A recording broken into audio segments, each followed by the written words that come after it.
Hello, it's Marilyn Janis, Managing Partner of Value Selling Associates, and it's my pleasure to be with you today to talk about making it happen as it relates to change, a simple framework to drive sales results through the change management process. Everything flows and nothing stands still. Everything gives way and nothing stays fixed. All that's fixed, nothing stands still. The only thing constant is change. Those sayings have their roots attributed to the ancient Greek philosopher Heraclitus, known for his doctrine of change being central to the universe.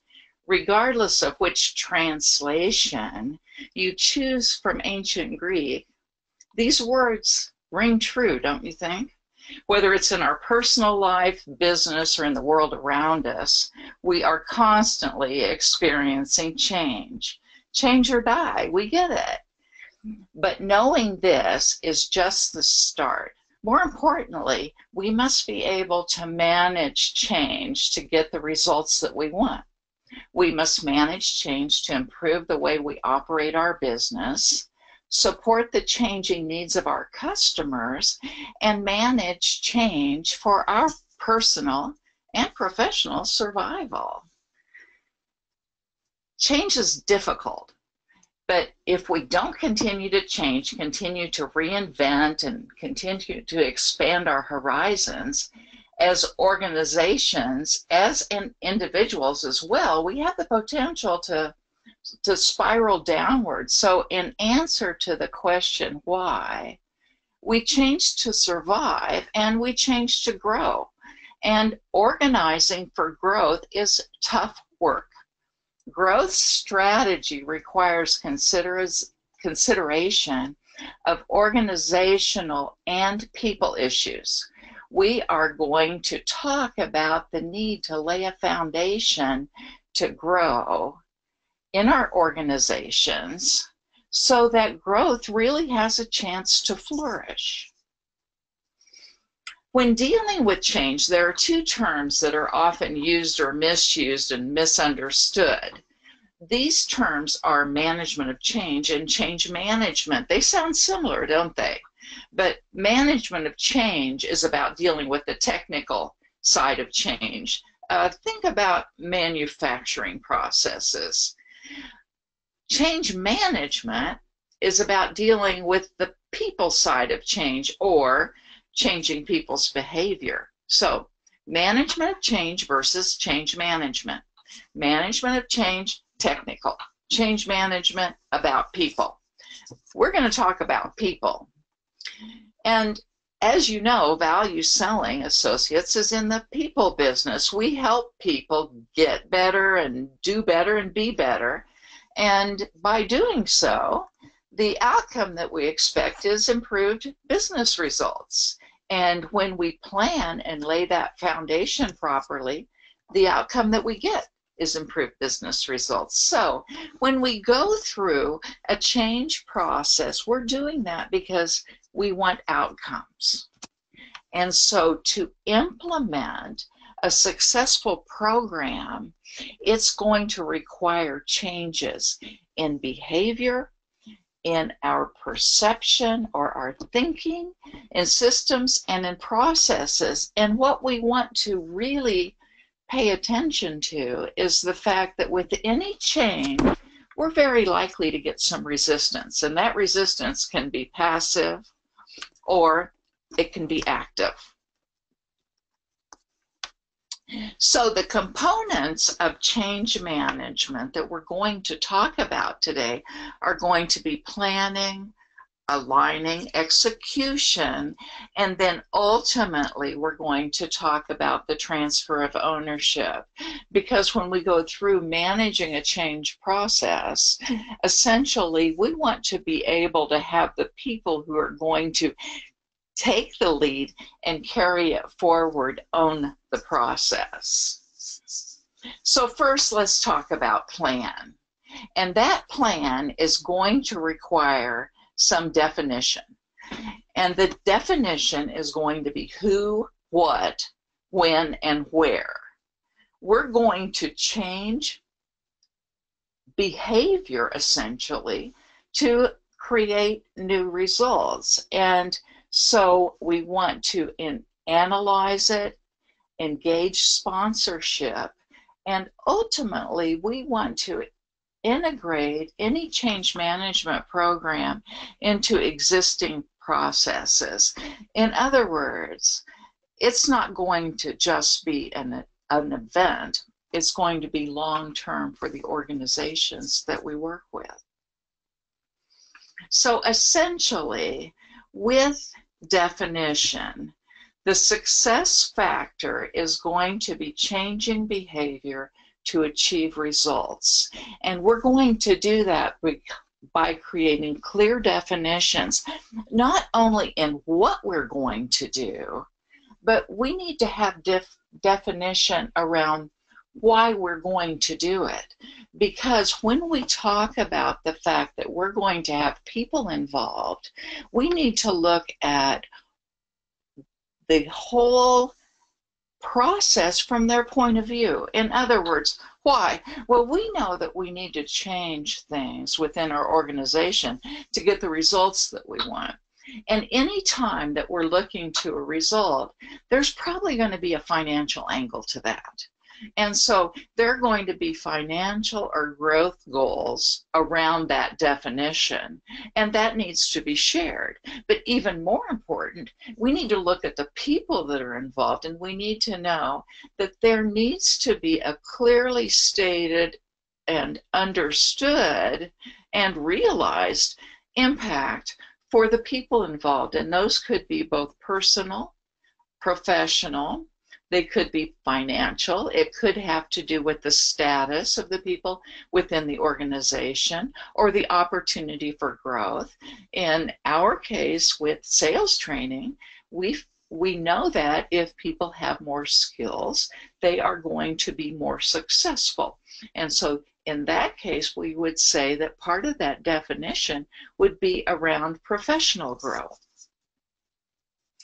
So what we want to do is align the goals that we have for the organization, once they've been defined, with the people who are involved. And so essentially, we want to connect people to the objectives of the organization. And anytime we wind up with anything that's different, we are also going to come up with the question, what's in it for me? As a matter of fact, when I do my training sessions, I suggest that speaking to any prospect, we think of that individual sitting behind the desk on the other side with a bubble over their head that says WIIFM. In other words, what's in it for me? And when we begin to answer those questions, then we begin to have engagement. And so many changes occurring in organizations require the individuals to change their behavior. Since resistance to change is a normal human response, the implementation of these planned changes can be difficult. And the inability to manage the people through the change process is usually what would lead to a failed project.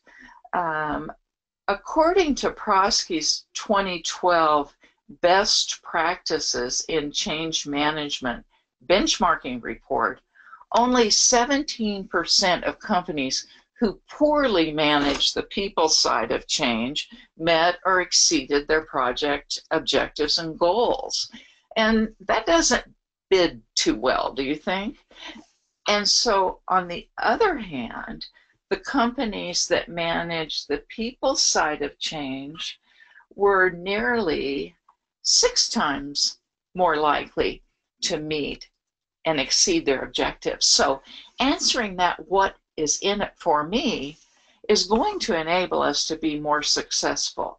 So as we roll out any kind of a change initiative, we need to make certain that we have that strong connection with the people involved in the change, as well as a higher level of understanding, perhaps, for the people within the organization about the change. And so we need to roll it out in detail to the people who are going to be actively engaged. But conceptually, we want to make certain that everyone in the organization that has a vested interest understands the change and what we are trying to accomplish, and a high-level overview of what it is we're trying to accomplish. So the 5 building blocks of successful change is, first, awareness. We need to make everyone involved aware that a change is on the horizon. And in doing so, we want to make certain that they understand that what's in it for me. We want to create desire, because if we can solidly connect individual motivation to the organization around the change initiative, will create desire. Of course, we know that with any change, we're going to have to transfer knowledge to the appropriate people involved so that they have the ability to do what we require them to do around the concept of a change initiative. And finally, we know that we need to reinforce any behaviors, because as individuals, we are like that rubber band where you stretch it out and it's in one shape, but the instant you let loose of it, it goes back to the original shape. Well, people are kind of like that too. So we want to make sure that we have reinforcement programs in place so that people stay on the program. And if in fact we wind up with some of that active or passive resistance, we want to create a plan to be able to hit reset with the folks involved. So there are 5 levels of process, and the first of these is communication. We want to engage sponsors and leadership. The leaders must lead and inspire their people, communicate their vision, and the vision to the strategy and to the actions. And essentially, saying or presenting the vision and the strategy and the actions one time is simply doing it one time. To really create transformational change within the organization, we need to remember that it's all about people. We need to remember that sometimes people resist change. So we need to continue to repeat and reinforce that messaging. We don't, as leaders, change people. The people change themselves. In essence, real change occurs from the inside out. You can't delegate change or command and control your way through a major transformation. People must make it up, and people must be led to know how to make the changes. Additionally, the people must be adequately trained in the new processes and procedures required to support the change. Despite the need, many times training isn't complete to do what's necessary for the individuals to have the skills to develop, to be able to perform in a manner that is consistent with what's required in the change initiative. And since training is often simply a license to learn, it must be followed with effective coaching by an individual manager or supervisor. And when in fact there is resistance, best practice would be to manage that resistance and make certain that we don't let people get too far off the path, essentially as leaders, that we pull them back into the process. And we do that through a series of coaching events that we'll discuss within the webinar. So for a communication plan, we have it as one of the critical elements and one of the success factors. So the critical element is going to be that we have progress reports, that we have a plan to reduce the negative impact on the change. In doing so, we actually accelerate the learning curve. And accelerating the learning curve will put us in a position where we're going to get more people to adopt the change initiative and to own the change initiative.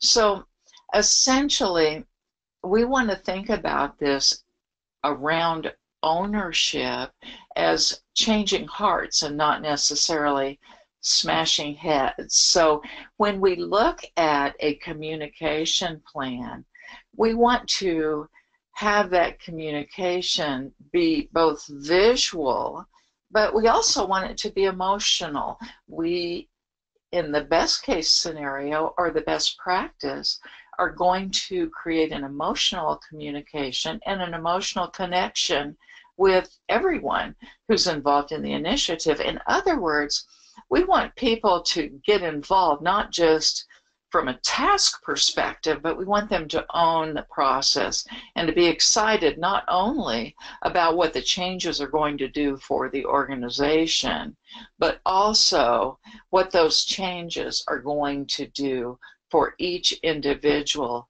that's involved. So communicating the benefits of implementing the changes at a personal level, our goal is going to be to help all the employees understand the WIIFM, or the what's in it for me factor. Recommunicating the what and the why of the change initiative and allowing employees to develop ideas and methods of how to achieve the desired outcomes is key. And through this process, we may want to revisit and change up the rollout strategy to focus implementation activities in pilot areas where employees are receptive and are positioned for success. So the next step in the process is to execute. And keep in mind that prior to the execution, we want to make certain that we have a plan and that we have engagement. The first success factor is to make certain we have clear definitions. What is it we're wanting to do? Why are we wanting to do that? The second factor is that we have strategies and buy-in, and we get that through a communication process. So the third strategy is to engage sponsors. And to do that, we want to have sponsor buy-in. And through that process, we want to keep in mind that the sponsors or leaders, those people who are supporting the change management program, are going to be in a position where maybe they've not been sponsors before. And so as we allow them to understand the relevance of what they're doing and the importance of what they're doing, many times we can get their buy-in in and of itself. We want to make certain that we have defined roles for the sponsors and that the sponsors are truly engaged. And so to do so, we want to create a secondary plan within the sponsors of the program so that they know exactly what's expected of them how they're going to work in their roles, and we want to continue to engage with them as their roles evolve.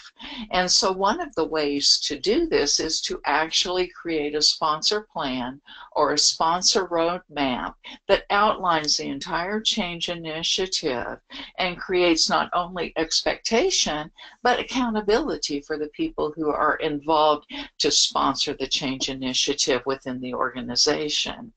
And keep in mind as we look to this that these principles apply not only in your organization, but the same principles apply when we're speaking of sponsor engagement in the organizations of the clients or customers who buy our products and services.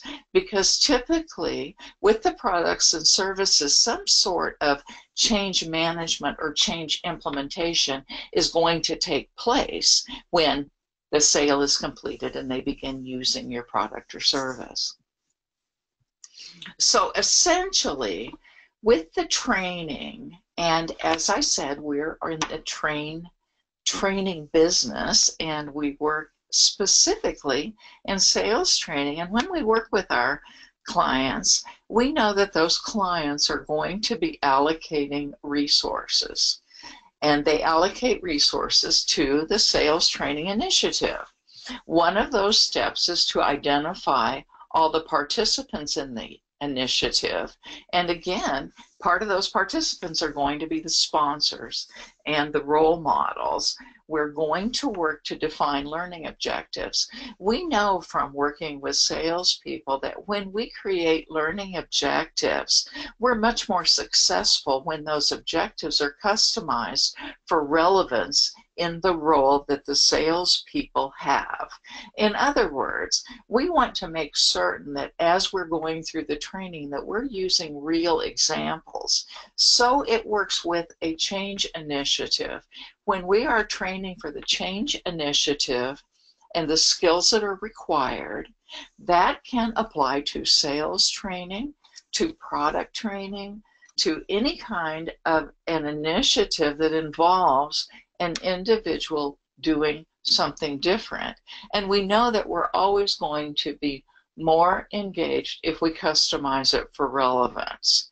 So when you're working with your customers on a change initiative to use your products and services, you want to make certain that those are customized for relevance also. And then finally, we want to make certain that as we're going through a training, that everyone is engaged. Goes back to the very first step. We want to make certain that they're engaged, that they realize that it's important for them, that they have a critical role to play, and that not only are they going to be responsible for an outcome, but they also are going to have the benefit of an outcome. And so in explaining that and communicating it in a variety of different ways, we make certain that we have the engagement that allows the training to stick. So part of that engagement is going to be that we have the sponsors participate.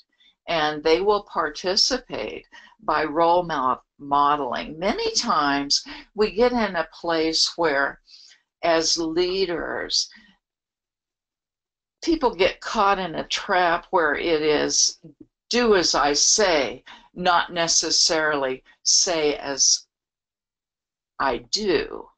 And we want to make certain that we are demonstrating, because when we role model as a coach, not only are we showing not only are we saying what we're doing, but we're also showing what we're doing. And so with a role model, with engagement, it winds up being a win for everyone, because we have the opportunity to not only have conversation about what it is that we're wanting people to do, an evaluation of how they're doing it. But through that engagement, we get agreement for what steps need to be taken, what action needs to be taken. But it's not just a matter of having a conversation with someone. It's a matter of allowing the individual to see what's expected by, as a leader, doing that behavior or showing that behavior or demonstrating that skill ourselves. And so eventually we have established the fact that we may have some resistance and we may need to reset. And so the way that we go about making certain that that resistance doesn't take place and get far off track, we're going to observe what people are doing. When we observe, we want to make certain that we look for resistance and identify whether it's active or passive resistance, because the way that we respond to that needs to be appropriate. So if in fact we have passive resistance from someone, we may very well want to be in a position where we need to extract from them and get them to agree that they are being resistant, because if it's passive, there may be denial in place, and it may be harder to address it if in fact we don't have agreement that maybe there are some problems, maybe there are some skills that need to be developed, maybe there are some steps that need to be taken. And so we want to observe, we want to identify the resistance, and we want to remember that we are not going to get the information we need if we simply ask people how they're doing or what they're doing. Because typically when we do ask those questions, the people involved are going to give us the answer that they think we expect. So we're much better off putting ourselves in an observation mode initially. When we contact and have conversations with the people involved, we want to review not only what the goals are and what the steps and procedures are, but we want to review what our observations are. And we want to do that in a very positive way so that we are able to then align and reset.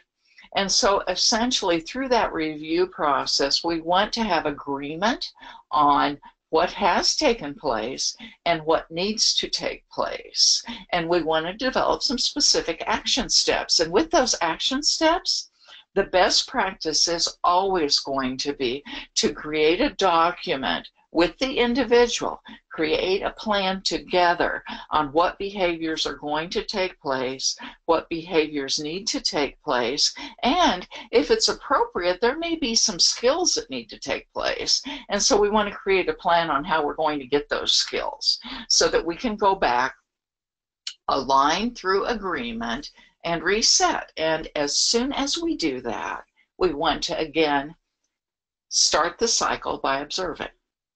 And so through that process, we want to continue to keep on track, because many times the changes start out strong, but they don't stay strong. And so we want to make certain that we're able to go through this cycle on an ongoing basis and continue to do that until we achieve the stated results. So we want to not assume ever that things are going the way that we want. We want to make sure that we watch and that we pay attention and that we create benchmarks and celebrate those successes as we go through. And so finally, the whole concept of a change is to be actively involved in the process, but eventually we want people to own the change themselves. And so there are two levels of that, both the organizational level and the individual level of change.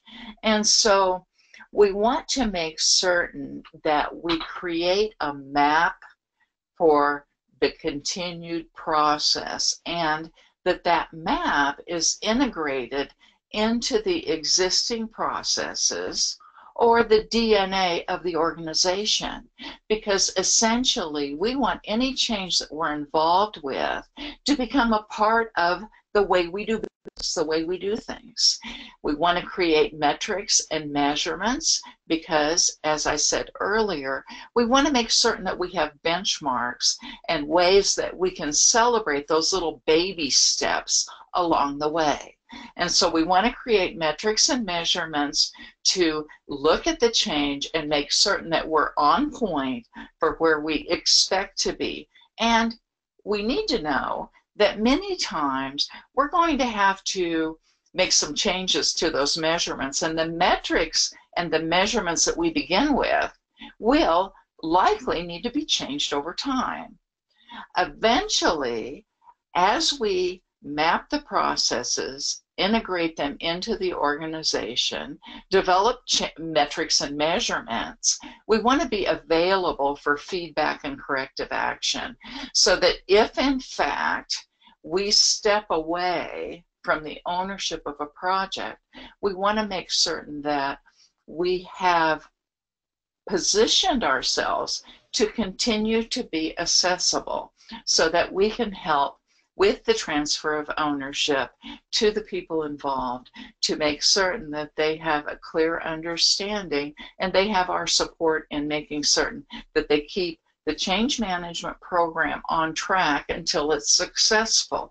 If you look at this in terms of the people you do business with, typically anything that you do is going to require that there's some change involved. And so as salespeople, it's in our interest to want to become the trusted advisor for the people that we do business with. And we do that by working with them to create whatever's going to be essential to implement our product or our service. And in doing so, our interests are best served to make certain that we're there to help provide corrective action to help people get back on track. And finally, within an organization, practice is to create a system of rewards. I said earlier, change is a process that is a number of baby steps. And through that process, which many times can seem tedious and cumbersome to the people involved, we really need to have a way to acknowledge the effort and the positive behaviors that are taking place. And so throughout that mapping process, it's always the best practice to create those benchmarks and make certain that there are some celebrations and some rewards that take place, because that's what's necessary to keep people motivated and continue to stretch that rubber band, so to speak, so that they don't snap back to the original shape. So essentially, we've talked about 3 critical success factors and the plans and steps around those. The first success factor, the project needs to be clearly defined.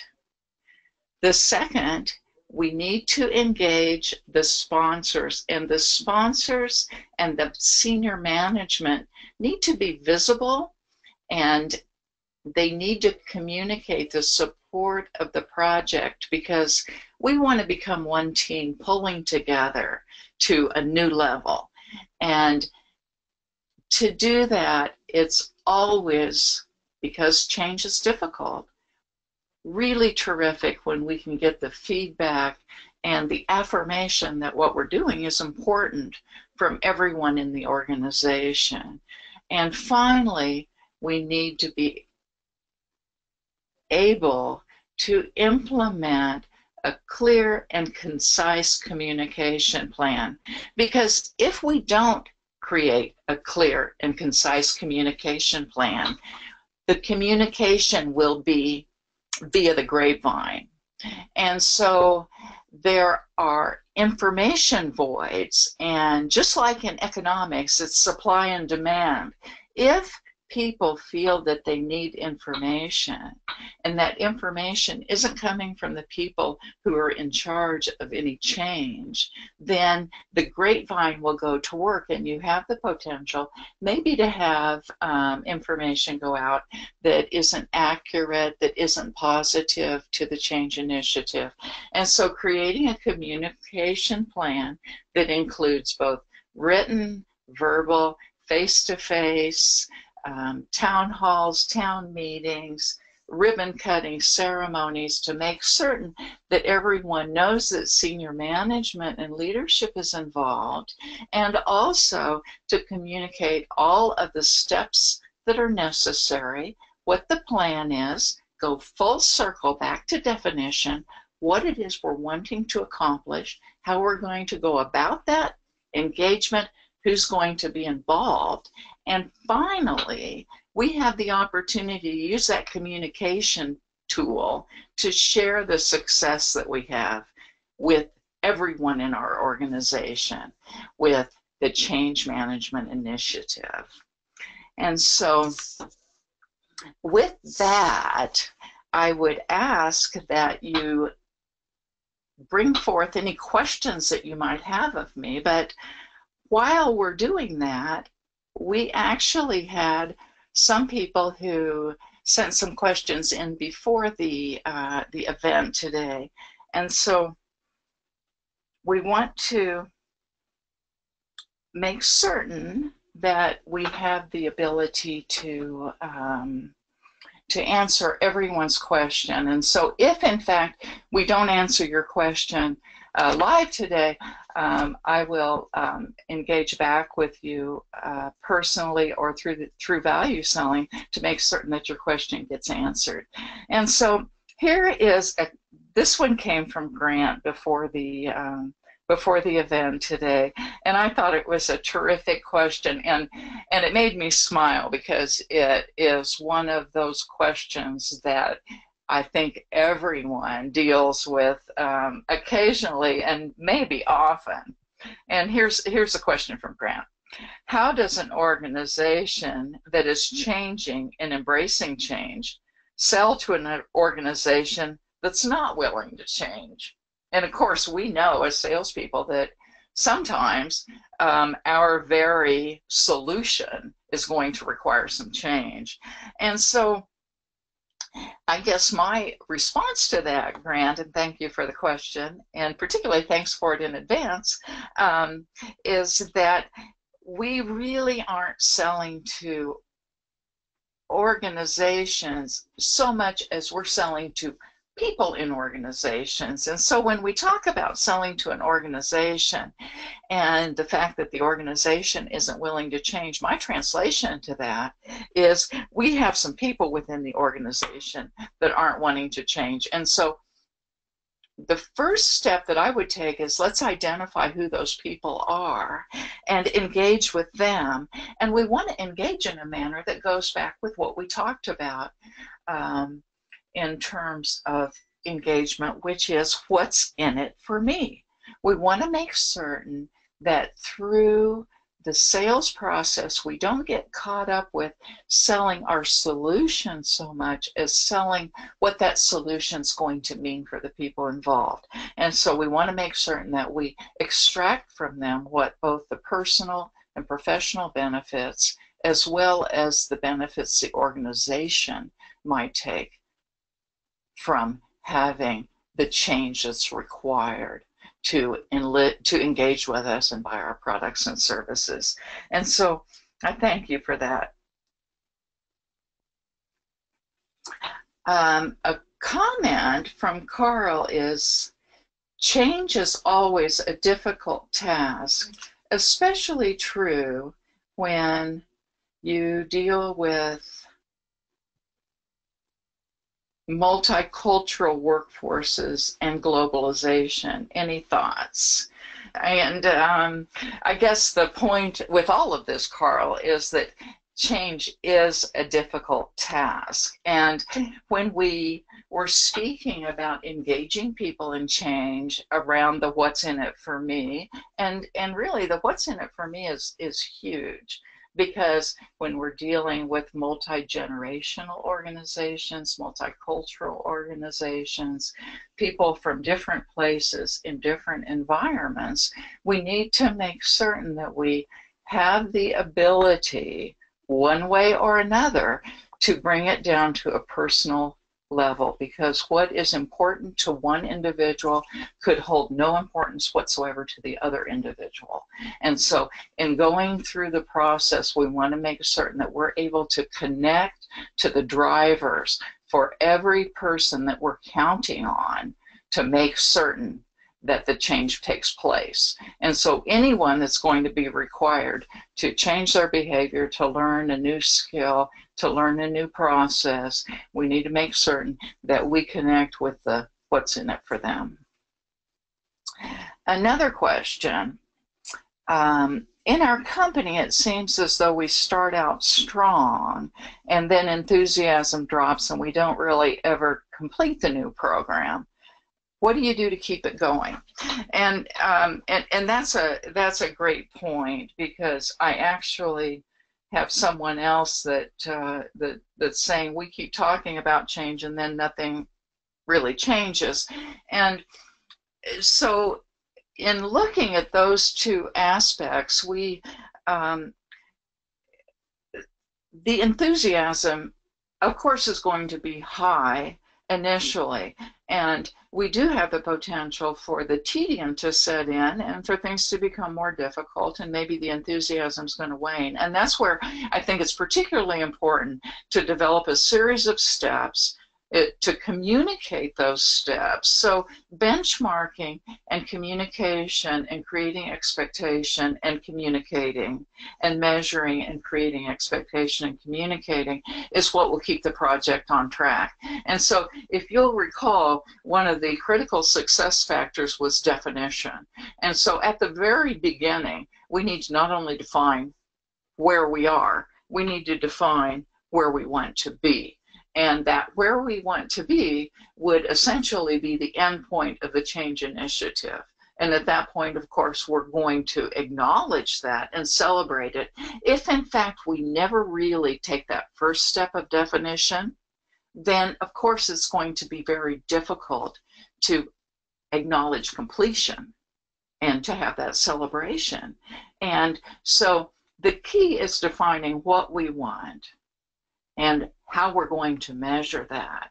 And then to keep the enthusiasm going, I would suggest that you have specific intervals where you have mini celebrations for those baby steps, where we all high-five each other, pat each other on the back, feel happy that we've accomplished the first step, the second step, the third step. And by giving people that feedback, making certain they continue to be engaged, we will continue to have successful change initiatives, even though they're difficult. And so, final question. Let me see. How do I put myself in a role as trusted advisor of the change management program after I make the sale, so my customers always renew? And we certainly want our customers to renew. And so I believe that as we go through the sales process, we pay particular attention to the planning for the entire sales process. And in the value selling world, nothing stops at the sale. It only stops when the customers realize the benefit. And so if when we're going through that process, we incorporate ourselves into the steps in the change management, and we continue to engage around the metrics and the measurements, and we continue to make certain that we are working side by side with the people who are implementing the change so that they do complete the implementation and that they do get the desired results. And when they get those desired results, then of course they're going to renew.